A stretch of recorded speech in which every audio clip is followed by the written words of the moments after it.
नमस्कार। सुनो कहानी श्रृंखला के अंतर्गत प्रस्तुत है कहानी शमशान, जिसकी लेखिका हैं मनु भंडारी जी। रात के 10 बजे होंगे।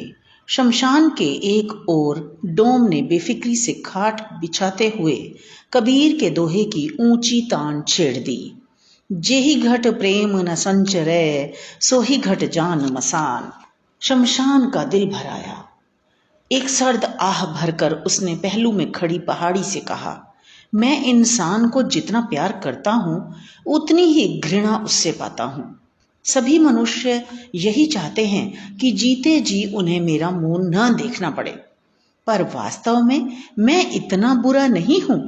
संसार में जब मनुष्य को एक दिन के लिए भी स्थान नहीं रह जाता, तब मैं उसे अपनी गोद में स्थान देता हूं। चाहे कोई अमीर हो या गरीब, वृद्ध हो या बालक, मैं सबको समान दृष्टि से देखता हूं। पर इससे क्या होता है? मेरे पास वह प्रेम नहीं जो मनुष्य की सबसे बड़ी निधि है। मेरे दिल में मोहब्बत का वह चिराग रोशन नहीं होता जिसके बल पर मैं उसके दिल में अपने लिए थोड़ा सा भी स्थान बना पाता। नहीं जानता खुदा ने मेरे साथ ऐसी बेइंसाफी का सलूक क्यों किया। शहर और शमशान के बीच खड़ी पहाड़ी मुस्कुरा दी। उसकी यह व्यंग्यात्मक मुस्कुराहट शमशान के हृदय में चुभ गई। उसने पूछा, क्या तुम्हारी कभी यह इच्छा नहीं होती कि तुम्हारे पास भी इंसान की तरह प्रेम भरा दिल होता, जिसमें अपने प्रिय के लिए मर मिटने की तमन्ना मचलती रहती है? कभी कभी दूर दूर से हवाएं आती हैं और लैला मजनू और शीरी फरहाद की प्रेम कहानियां मुझे सुना जाती हैं, तो सच मानना मैं तड़प कर रह जाता हूं कि काश मैं भी मजनू होता और लैला के वियोग में अपने को कुर्बान कर देता। प्रिय की प्रतीक्षा में राह में पलकों के पावड़े बिछाकर बैठा रहता। सावन की घटाएं मेरे मन में हूक उठती और बसंत की सुरमई सांझें मेरे मन में तड़प बनकर रह जाती।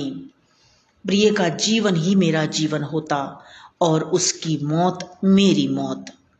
पर क्या करूं, ईश्वर ने तो मुझे शमशान बनाया है, जिसके हृदय में मोहब्बत नहीं, प्रेम नहीं, स्निग्धता नहीं, सरसता नहीं, केवल धू धू करती आग की लपटें हैं। एक आंख से शमशान को, दूसरी आंख से शहर को और उसमें बसे इंसानों को देखने वाली पहाड़ी ने पूछा, बड़ी तमन्ना है इंसान बनने की? शमशान ने कहा, तमन्ना? मनुष्य के पास प्रेममय हृदय है। उसे पाने के लिए मैं अपने जैसे 100 जीवन कुर्बान कर सकता हूं। पहाड़ी मुस्कुरा दी। इतने में ही किसी करुण क्रंदन ने शमशान के एक शुष्क हृदय को दहला दिया। एक छोटी सी भीड़ किसी शव को लिए चली आ रही थी। उसमें एक सुंदर नवयुवक फूट फूट कर रो रहा था, मानो किसी ने उसका सर्वस्व लूट लिया हो। लाश उतारी गई। वह उस नवयुवक की पत्नी थी। युवक का क्रंदन शमशान के हृदय को बेध गया। सारा क्रियाकर्म समाप्त कर जैसे तैसे उस युवक को संभाल कर वे लोग ले गए और शमशान सोचता रहा, कितना प्यार करता होगा यह अपनी पत्नी को। काश मैं भी किसी को इतना प्यार कर सकता। दूसरे दिन सांझ के धुंधले प्रकाश में शमशान ने देखा, वही युवक आ रहा है। उसके कल के और आज के चेहरे में जमीन आसमान का अंतर था। एक रात में ही जैसे वह बूढ़ा हो गया था। आंखें सूजकर लाल हो गई थी। वह पागलों की तरह लड़खड़ाता हुआ अपनी पत्नी की राख बटोरने लगा। कुछ देर तक हिचकियां लेता रहा और उसकी आंखों से निरंतर आंसू बहते रहे। फिर जैसे भावनाओं का बांध टूट गया, वह सिर फोड़ फोड़ कर रोने लगा और चीखने लगा, तुम मुझे छोड़कर कहाँ गई सुकेशी? याद है कितनी बार तुमने कस्में खाई थी कि जिंदगी भर मेरा साथ दोगी? पर 2 वर्षों में ही तुम मुझे अकेला छोड़कर चली गई। अब मैं तुम्हारे बिना जीवित नहीं रह सकता। तुम मुझे अपने पास बुला लो, नहीं तो मुझे ही तुम्हारे पास आने का कोई उपाय करना पड़ेगा। तुम नहीं तो मेरे जीवन का कोई अर्थ नहीं, कोई सार नहीं, कोई रस नहीं। तुम ही तो मेरा जीवन थी। अब मैं जीवित रहकर करूंगा ही क्या? अपने पास बुला लो, मैं तुम्हारे बिना नहीं रह सकता, नहीं रह सकता और किसी भी तरह से नहीं रह सकता। इसी प्रकार का विलाप करके वह रोता रहा, सिर फोड़ता रहा और मूक शमशान अपनी सूखी पथराई आंखों से इस दृश्य को देखता रहा। इंसान बनने की, प्रेम करने की और अपने प्रिय के वियोग में इसी नवयुवक की भांति मर मिटने की तमन्ना और अधिक जोर पकड़ती रही। वह यही सोचता रहा, काश मैं भी किसी को इसी तरह दिलो जान से प्यार कर सकता। उसके पहलू में खड़ी पहाड़ी मुस्कुराती रही। रो धोकर वह व्यक्ति चला तो गया, पर शमशान के हृदय को उसके आंसू गर्म सलाखों की तरह दग्ध करते रहे। उसने पहाड़ी से कहा, इस व्यक्ति की व्यथा ने मेरे हृदय को मथ डाला। यूं तो यहाँ रोज ही ऐसे कितने ही व्यक्ति आते हैं, पर जाने क्यों इसके दुख में, इसकी वेदना में ऐसा क्या था जो मैं कभी भूल नहीं सकूंगा। तुम देखना, अब यह जीवित नहीं रहेगा। एक दिन में ही अपनी प्रेयसी के वियोग में जिसने अपने शरीर को आधा बना डाला हो, वह भला कितने दिन इस प्रकार जीवित रह सकेगा? वह अवश्य ही रो रो कर अपने प्राण दे देगा। और मैं भी चाहता हूं कि वह मेरी गोद में आए और मैं दोनों को हमेशा के लिए मिला दूं।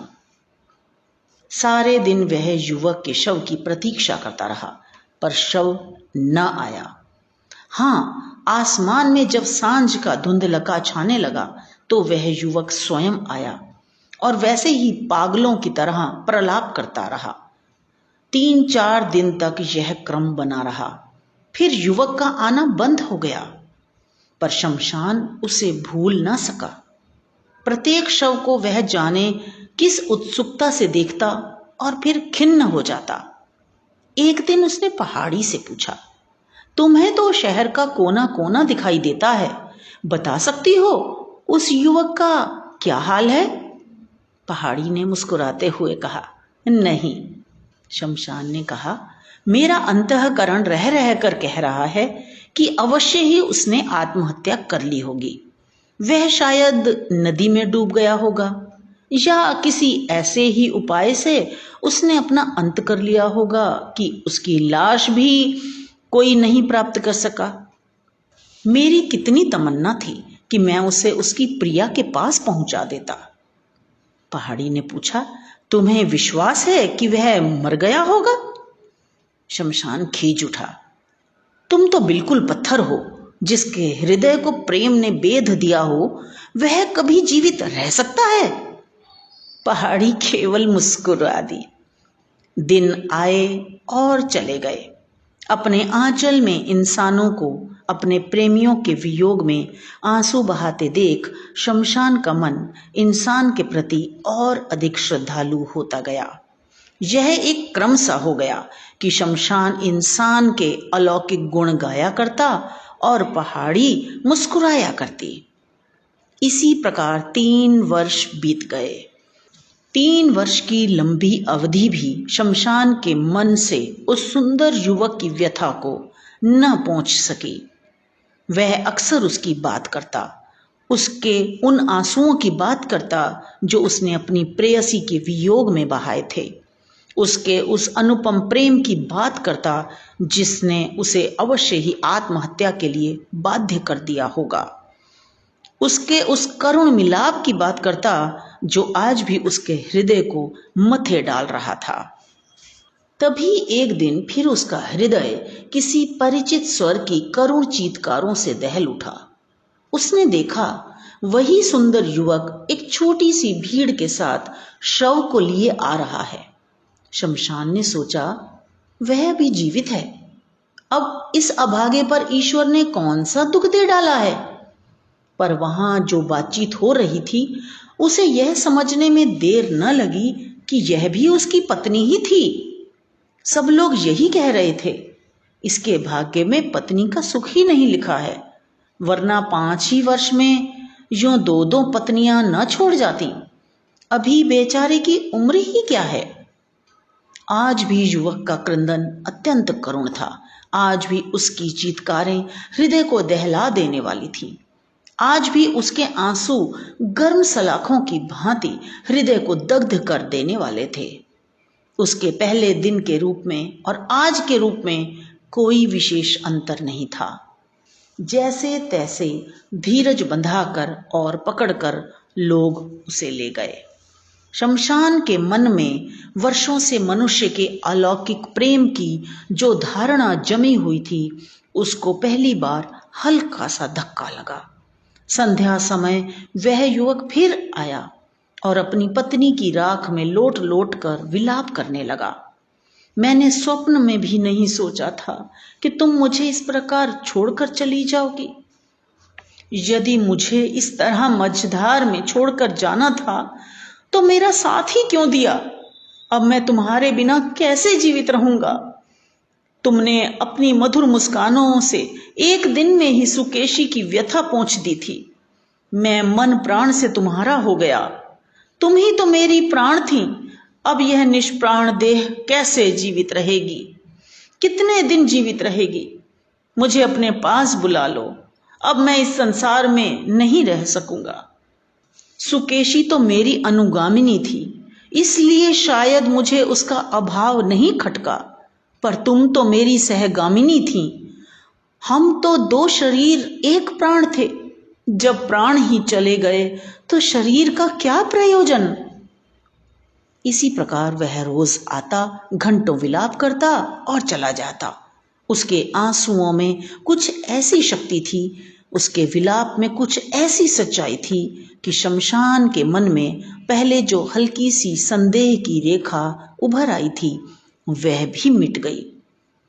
एक बार फिर शमशान उसके शव की प्रतीक्षा करने लगा और अधिक दृढ़ विश्वास के साथ कि इस बार के धक्के ने अवश्य ही उसके जीवन का अंत कर दिया होगा। शमशान बराबर मन में यह साध संजोए बैठा रहा कि कब वह उस युवक और उसकी पत्नी को अपनी गोद में सदा के लिए मिला दे। ऐसा मिलाप जिसमें न वियोग का भय न बिछुड़ने की आशंका हो। पर उसका शव नहीं आया। उसके हृदय की लालसा लालसा ही बनी रही। फिर वही ढर्रा चल पड़ा। रोज ही न जाने कितने शव जलते, मनुष्य रोते। शमशान मनुष्य के अलौकिक प्रेम के गुण गाता और पहाड़ी मुस्कुराती। अंतर था तो केवल इतना कि शमशान के स्वर में कुछ उतार आ गया था और पहाड़ी की मुस्कुराहट में व्यंग्य कुछ अधिक और प्रखर हो गया था। 2 वर्ष भी नहीं बीत पाए होंगे कि शमशान के कानों में फिर परिचित स्वर सुनाई पड़ा और उसके आश्चर्य का ठिकाना नहीं रहा जब उसने देखा कि वह युवक इस अपनी तीसरी पत्नी के शव को जलाने आया है। उसने सोचा कि शायद बिना प्रेम के ही उसने मजबूरी की हालत में यह विवाह कर लिया हो।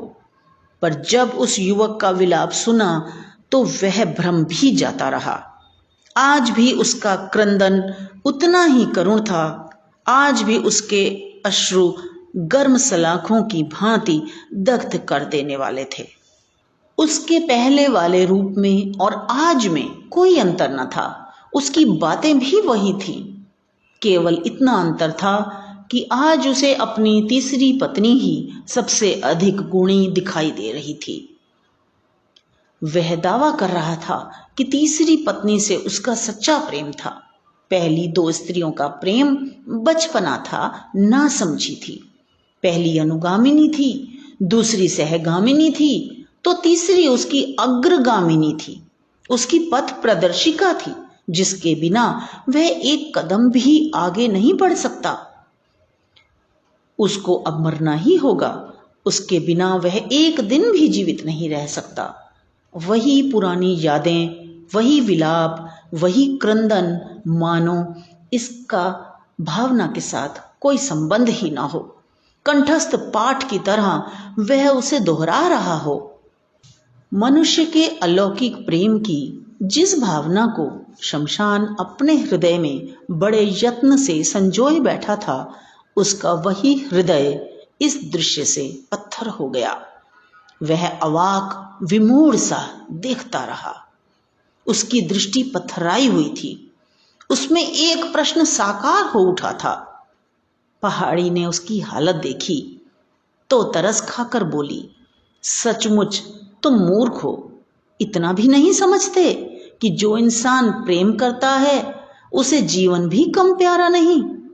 वह प्रेम की स्मृति, कल्पना और आध्यात्मिक भावना पर ही जिंदा नहीं रहता। जीवन की पूर्णता के लिए वह फिर प्रेम करता है। जीवित रहने की ललक के चलते ही तो वह हर वियोग झेल लेता है, व्यथा सह लेता है, क्योंकि सबसे अधिक प्रेम तो मनुष्य अपने आप से करता है। तो ये तो थी कहानी। मुझे आशा है कि आपको अवश्य ही पसंद आई होगी। इसे लाइक करें, दोस्तों के साथ शेयर करें और इस चैनल को सब्सक्राइब करें अगर अभी तक नहीं किया है तो मिलते हैं अगली कहानी में। धन्यवाद।